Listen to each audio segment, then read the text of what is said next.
Now, it is the International Press Review. We're joined in the studio for that by Florence Villamino. Hi, Luke. Good to see you. Let's start with how the press is reacting to the killing of 5 Indian soldiers along the border with Pakistan. We've been talking a lot about Pakistan in the bulletin. That's right. Well, in India, the media and politicians, there's been a real uproar over how the government has dealt with this. Then there's been a lot of anger, especially towards the defense minister, A.K. Anthony, who initially seemed to let Islamabad off the hook by suggesting that the attack was actually carried out by armed militants wearing Pakistani uniforms. But as you can see on the front page of The Hindu today, he's changed his stance. There's a quote there saying that Pakistan's special forces did it, and The Hindu points out this kind of helped bring the temperature down a little bit. But there's still a lot of outrage, and if we look at the Times of India in their editorial, they say that the political response has been abysmal, and their message to politicians is to stop waffling. It says that with the tensions rising along the border,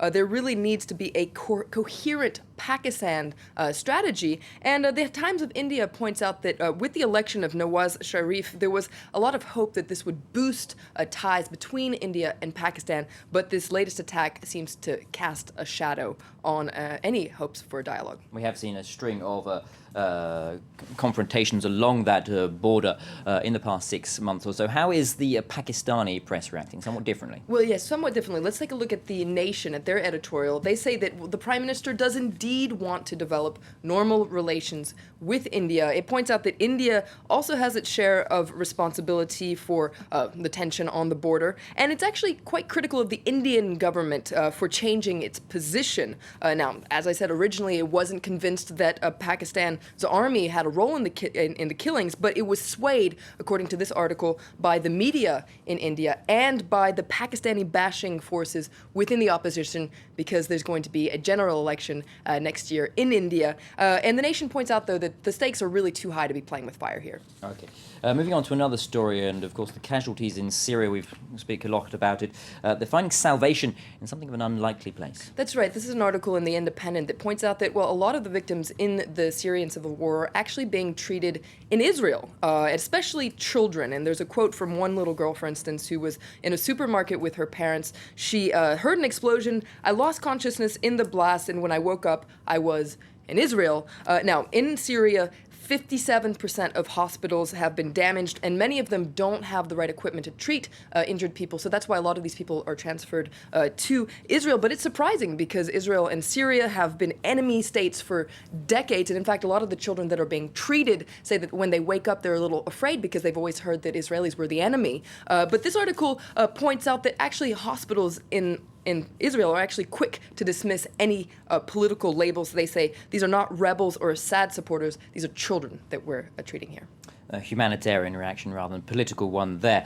Now moving on to something a little bit more light-hearted, the International Herald Tribune, and of course exams in Korea, South Korea, cramming schools. That's right. Cramming for exams.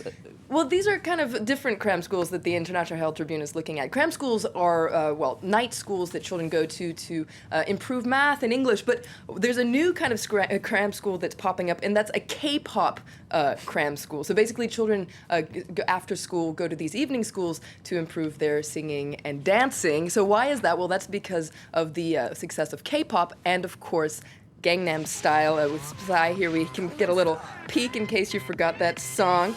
Now, the International Herald Tribune points out that this is quite a big shift in Korean society, because it's a real change in what's considered success. Now, in the past, music and art has been deemed somewhat of a career for losers, but it seems like all this is changing thanks to people like Psy.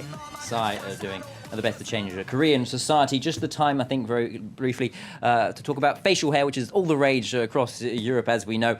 But in The Independent, they're talking about a much more political one, and this is in Pakistan. Pakistan. They're calling it actually the most dangerous mustache. Hopefully we can take a little peek at what this mustache looks like. Look at that. There is a dangerous mustache.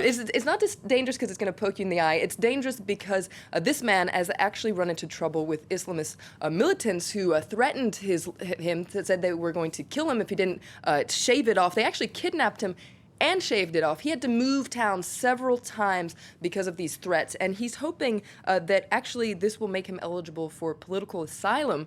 He says that he'd rather give up food than shave. His mustache is his life, according to him. It has to be said, if they shaved off his moustache, I would like to know how long exactly it took him to grow it back to that particular length.